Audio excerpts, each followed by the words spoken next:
Welcome to Immigration Review, your weekly source for immigration case law updates and insights. I'm your host, Kevin Gregg, a newly made partner with the law firm Guzman, Tetzelli & Pratt. You heard that right, listeners. It is my honor to report that Eddie Ramos and myself are now partners with Ira Guzman, Jed Guzman, Helena Tetzelli, and John Pratt at KKTP. Eddie and I are honored beyond words and excited for everything that lies ahead. And I'm back again to review this week's precedential immigration cases, rummaging through the decisions so you don't have to. As always, this show does not constitute legal advice and has no bias other than to keep you up to date and enable you, my dear colleagues, to excel in court. So without further ado, let's start the review. This week, we cover asylum, withholding of removal, and the return of matter of ARCG. We also touch on pardons, motions to reopen, and ineffective assistance of counsel. One final thing, we've heard your comments, listeners, and so we're going to try to discuss like cases together as much as we can. Asylum with asylum, motions with motions, that sort of thing. And in all other cases, we will continue our trend of proceeding through the courts in order, starting with the Supreme Court and finishing with the 11th Circuit Court of Appeals.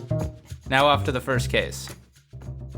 This week we're starting with asylum and withholding of removal decisions, both out of the 6th Circuit Court of Appeals, which encompasses Michigan, Ohio, Kentucky, and Tennessee.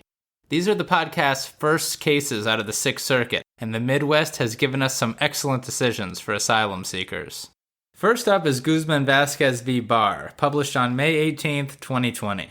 This is a case about the nexus requirement for withholding of removal and the procedure that immigration judges must use before they deny an asylum or withholding of removal application for a lack of corroborating evidence. This decision also includes a vigorous dissent. Let's go. Starting off with some legal background.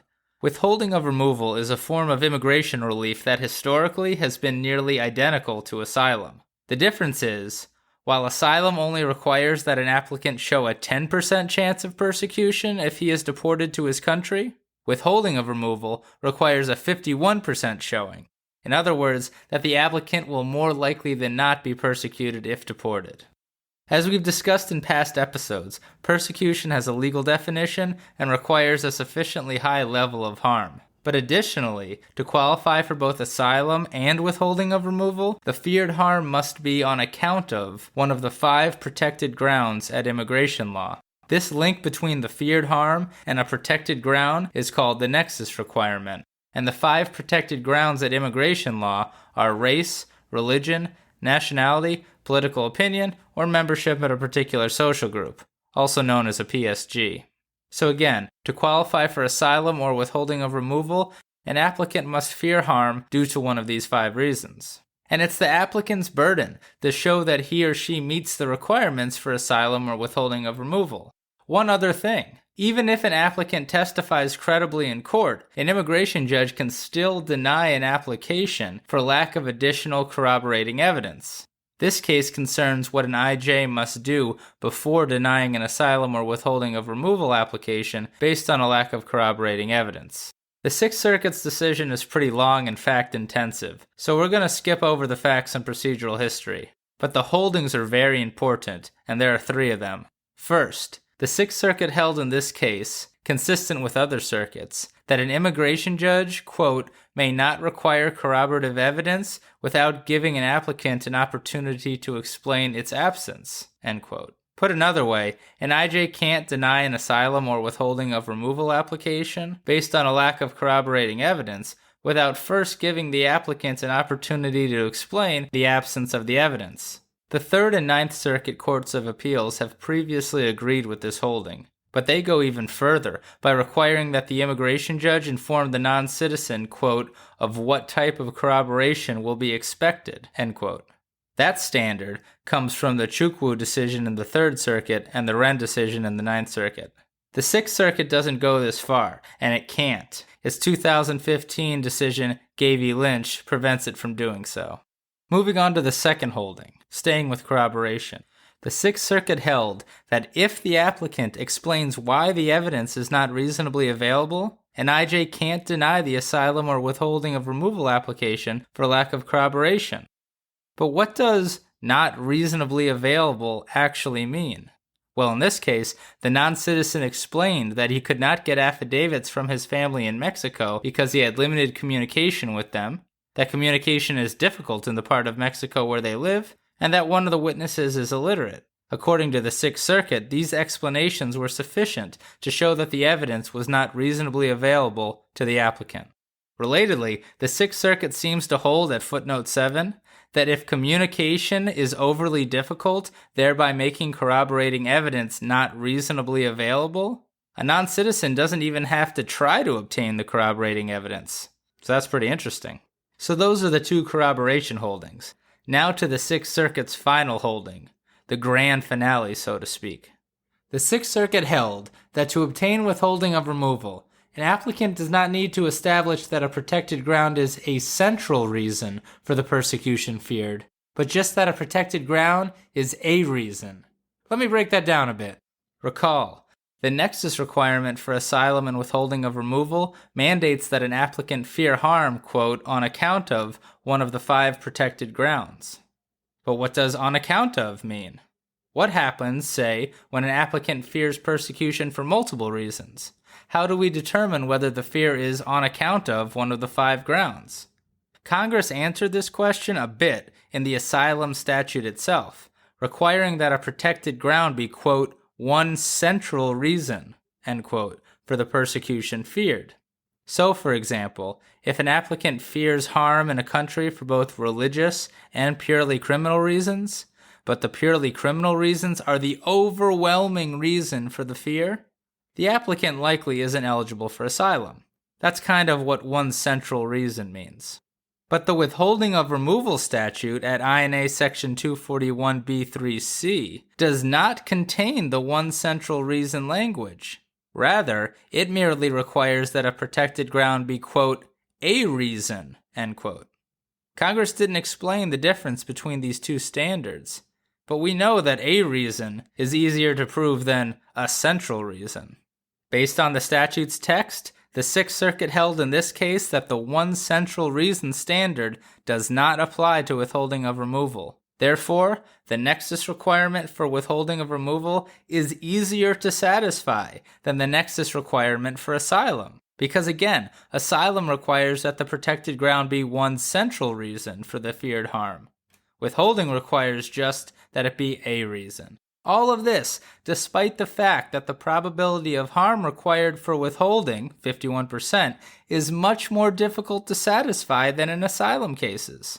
So in sum, while the probability of harm required for withholding is higher than that required for asylum, the nexus requirement for withholding is lower than that required for asylum. I love this stuff. This holding from the Sixth Circuit is directly at odds with the BIA's 2010 holding in matter of CTL. It also rejects a footnote in a Third Circuit decision from 2015, but it aligns with an in-depth analysis conducted by the Ninth Circuit 3 years ago in Barajas-Romero v. Lynch. So we've got a bit of a circuit split. And that's our new circuit split music. Thank you, loyal Immigration Review listener and expert accountant, Dave Burton, for the recommendation. And those are the 3 holdings. I'll quickly note that the dissent disagrees with quite a lot of this decision, but the dissent's decision is another 21 pages, in addition to the 30-page majority decision, and the dissent is not so good for the non-citizen. So we're going to get to some quick practice pointers instead.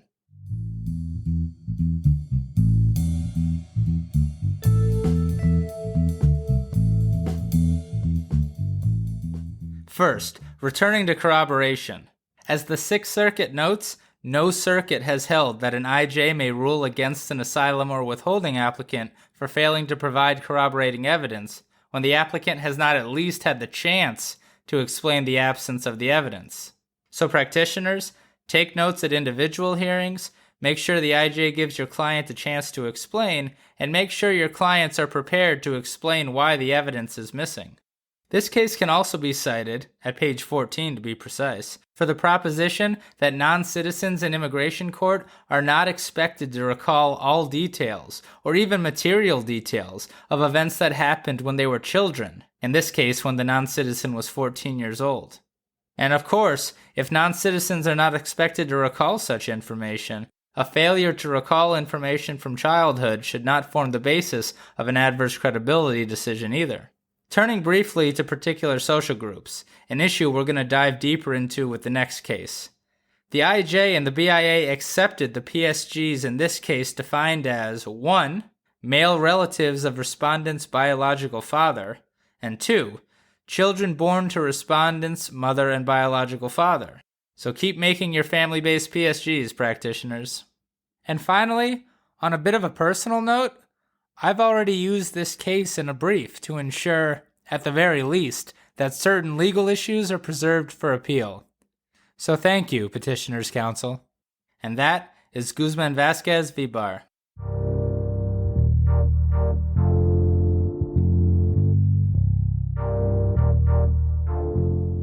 We're going to stick with the Sixth Circuit and move on to Antonio v. Barr, issued by the Sixth Circuit the next day by a completely different panel. This case focuses on one of the 5 protected grounds under asylum law, particular social groups, and it revives, in a way, the BIA's 2014 asylum decision, matter of ARCG. As many of you may recall, matter of ARCG was a very important case because it provided a path for victims of domestic violence to obtain asylum in the United States. The facts. Miss Antonio is a 33-year-old woman from Guatemala and a member of an indigenous group. She's been married to the same man since she was 15 years old, but she fled Guatemala due to a lifetime of domestic violence from her husband, including marital rape. Since fleeing to the United States, her husband has tried to find ways to compel Miss Antonio to return to Guatemala. She's even tried to divorce him, but he will not agree to a divorce.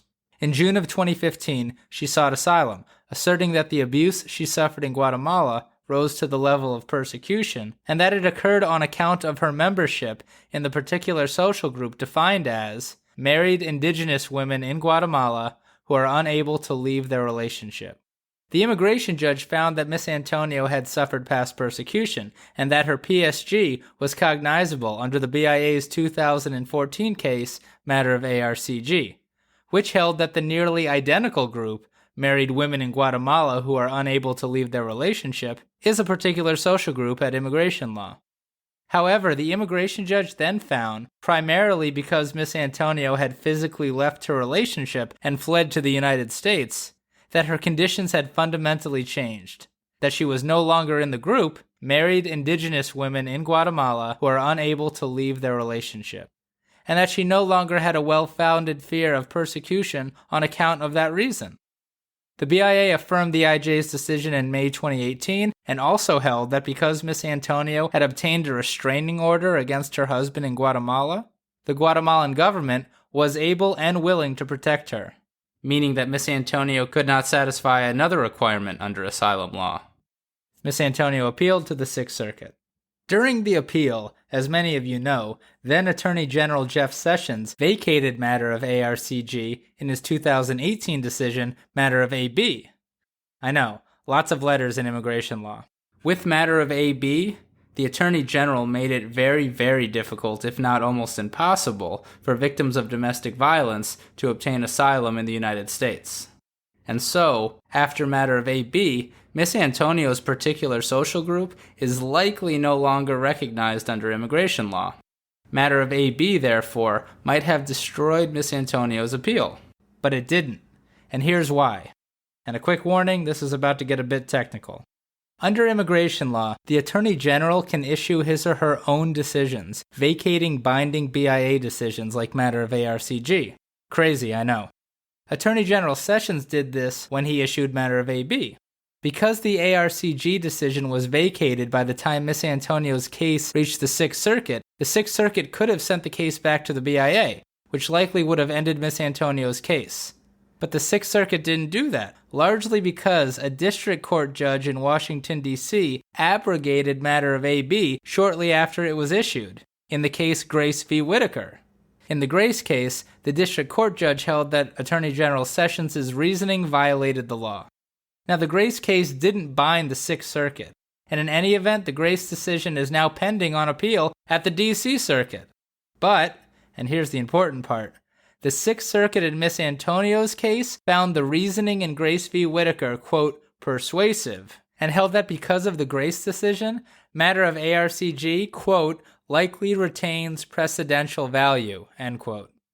In other words, and at least in the Sixth Circuit, matter of ARCG appears to be good law, regardless of what happens in Grace v. Whitaker on appeal. And as of right now, immigration practitioners should cite to Miss Antonio's case, footnote 3 to be specific, for the proposition that matter of ARCG is precedential and binding on immigration judges nationwide. Woof, that was a lot. Back to Miss Antonio's case. The Sixth Circuit reversed the BIA and held that just because Miss Antonio escaped to the United States doesn't mean that she was actually able to leave her relationship.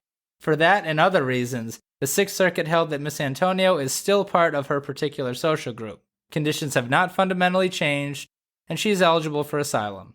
The Sixth Circuit also held that because of the threats and harms that occurred after Miss Antonio obtained the restraining order, and based on the general lack of protections for women and indigenous women in Guatemala, the record compels a finding that the Guatemalan government is not able to protect Miss Antonio or women like her. And that's the holding. Here are some notes.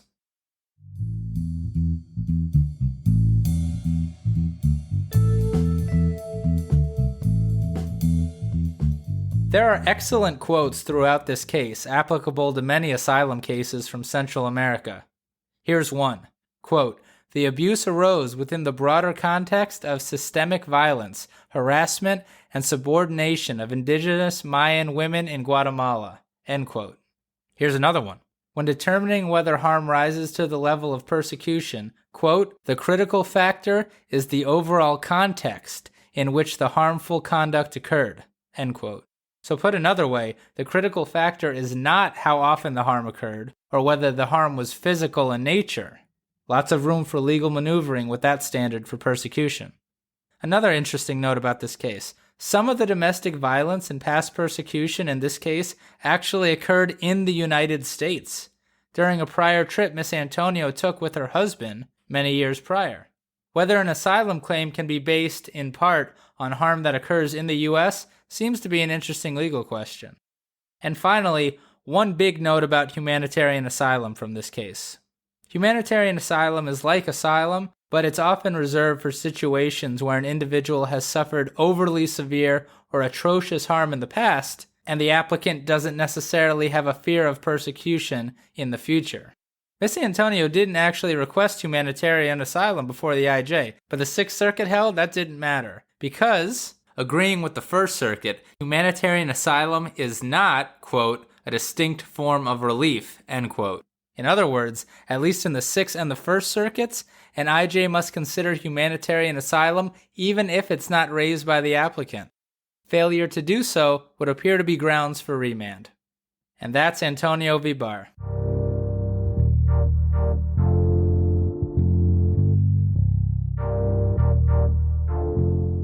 Those two cases were a lot. Next up, we're going to look at Matter of Bay Area Legal Services Incorporated, published by the Director of EOIR on May 22, 2020. We're not going to spend too much time on this case because it doesn't involve removal defense. Rather, it involves the requirements for non-attorney accredited representatives to practice before the immigration courts, and the standards for motions to reconsider applications for non-attorney accreditation. It also might be one of the most boring decisions I've ever read in my life. However, one thing needs to be said about this case. This case was issued by the Director of EOIR, which is a sub-agency within the Department of Justice in charge of the immigration courts, BIA, and some other immigration sub-agencies. This is the first time that the Director of EOIR has ever issued a decision. Historically, really only the Board of Immigration Appeals, the AAO, and the Attorney General have been able to issue precedential immigration decisions. But the Department of Justice amended the regulations last year to allow the EOIR Director to issue his own precedential decisions. Some have argued that this will further politicize the immigration court system. In any case, this is the first of what may be many director decisions to come. So it's worth reading closely, even if it's boring. And I've tried to read it closely. Here are two notable observations. First, the director states in the decision that, quote, filing deadlines are quintessential claims processing rules, end quote. And as we've all learned following the Pereira v. Sessions litigation, DHS's violations of claims processing rules can lead to concrete results for non-citizens if the non-citizen can establish prejudice as a result of the claims processing rule violation. So, for example, it would follow if DHS misses a filing deadline in immigration court, and practitioners can show that the non-citizen suffered prejudice as a result of DHS missing its filing deadline, the director's decision in this case would appear to provide grounds for a non-citizen in removal proceedings to say, strike DHS's untimely filing. If nothing else, the EOIR Director's quote provides further support for practitioners to argue that IJs should hold DHS to their 10-day deadline to respond to motions, as outlined in the Immigration Court Practice Manual, and to hold DHS to other similar filing deadlines, such as the 15-day deadline to submit evidence before an individual hearing. After all, what's more prejudicial than seeing evidence for the first time on the day of an individual hearing? Second, this decision takes a pretty hard line on equitable tolling of deadlines for reconsideration requests in the attorney accreditation context. But I wouldn't worry too much about this rationale bleeding into equitable tolling for motions to reopen and reconsider in removal proceedings, due to all the circuit case law on the issue, up to and including Supreme Court precedent. But you never know. And that's a matter of Bay Area Legal Services, Incorporated.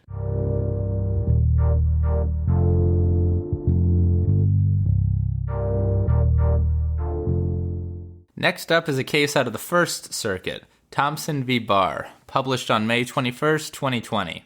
This is a sua sponte motion to reopen case, something we talked a lot about in episode 3.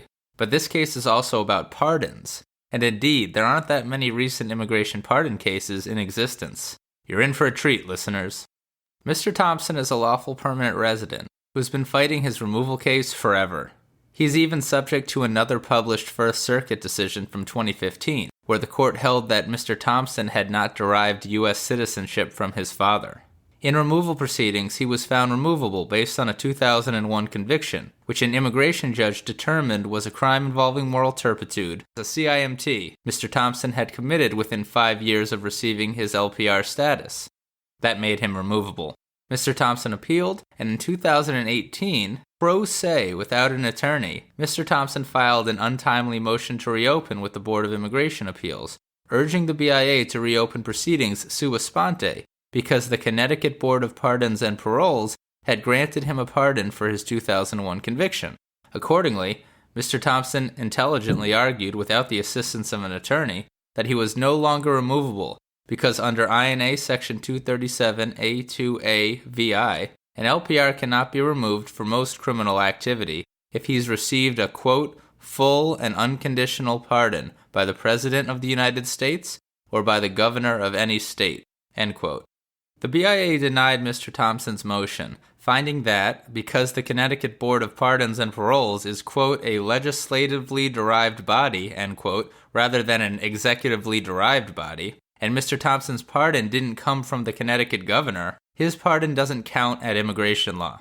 Mr. Thompson appealed through counsel, and the First Circuit was having none of that. While the issue is quite complicated, the First Circuit agreed with Mr. Thompson and his amicus briefs that, in disregarding the Connecticut Board's pardon, the BIA departed significantly from the settled course of its prior practice of accepting Connecticut Board pardons and similar pardons in past cases. As an aside, as I've mentioned before, this is a very smart Administrative Procedures Act argument, and this is the type of argument that practitioners should always make at the circuit level, so long as practitioners can find decisions from the BIA, published or not, that are contrary to the BIA decision they're challenging. Coming back to Mr. Thompson, the First Circuit reviewed 70 years of BIA case law on pardons and noted that the relevant distinction between legislative pardons and executive pardons is not necessarily on where the pardon originates, but rather is based on the nature of the pardon and whether a pardon is conferred automatically, say after the defendant completes a sentence or rehabilitative programs. This latter type of pardons doesn't count under immigration law. Put another way, the key question based on prior BIA precedent is whether the pardon is deliberative in nature. If it is, the pardon qualifies, regardless of whether a governor or a board acting in her place grants the pardon. Mr. Thompson's pardon appears to meet this definition, and so the First Circuit sent the matter back for the BIA to analyze under the correct legal framework. And that's the holding. Congratulations, Mr. Thompson, on a case well argued. Here are some case notes and observations. First, as we discussed last week, circuit courts usually lack jurisdiction to review challenges like this to the BIA's refusal to reopen proceedings sua sponte. But the First Circuit reviewed the issue here, and in doing so wrote new law in the First Circuit, holding that courts have authority to review sua sponte motions to reopen, quote, for the limited purpose of rectifying legal or constitutional errors by the BIA about whether it has the authority to exercise its sua sponte discretion, end quote. Quoted another way, the First Circuit will review instances, quote, when the BIA makes a discretionary decision on the basis of a legal rationale, end quote.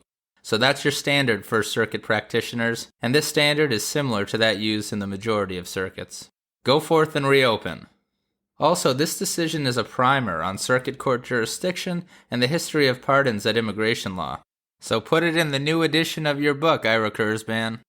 And finally, if anyone with any authority is listening at the First Circuit, please, in the name of Clam Chowder, Fenway Park, and Tom Brady, stop publishing cases in Courier New Font. And that's Thompson v. Barr.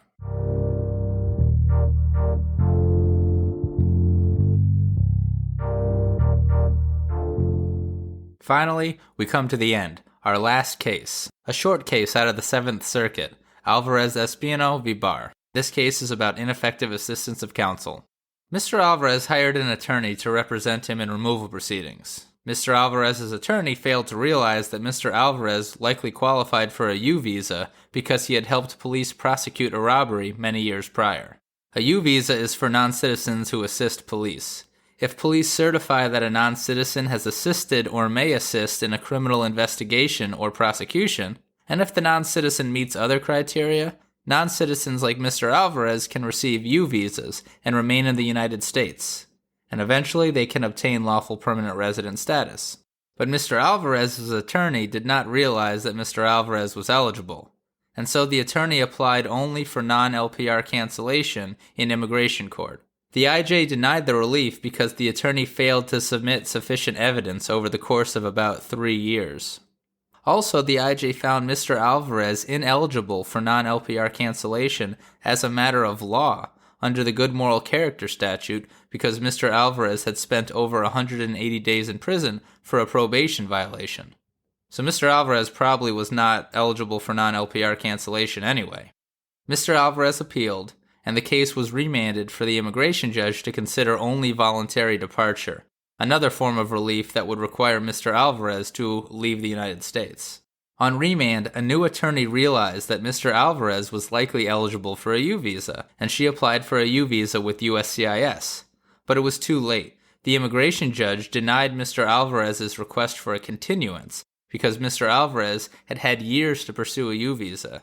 The IJ also found that former counsel's ineffective assistance in not pursuing a U visa for years did not establish good cause for a continuance under the circumstances. As an aside, to establish an ineffective assistance of counsel claim, non-citizens must usually comply with the procedural requirements listed in the BIA's 1988 case, Matter of Lozada. A non-citizen must also establish that prior counsel's actions prejudiced the non-citizen. Back to Mr. Alvarez. On appeal, the Board of Immigration Appeals found that Mr. Alvarez had failed to establish grounds for a continuance or ineffective assistance of counsel because he had not established that he had told his first attorney about the robbery incident. For this reason, it appears, the board held that Mr. Alvarez had not shown that his first attorney was actually ineffective. The Seventh Circuit rejected the board's reasoning with the following quote, which really needs to be read in full. So here it is. Quote, "The board's reasoning is backwards. It is up to counsel, not the client, to ask the right questions and to solicit information pertinent to potential legal grounds to prevent removal. To place the burden on Mr. Alvarez, as the board did, is to require him to have a nuanced understanding of American immigration law. That expectation defies reality." End quote. So, prior counsel was ineffective.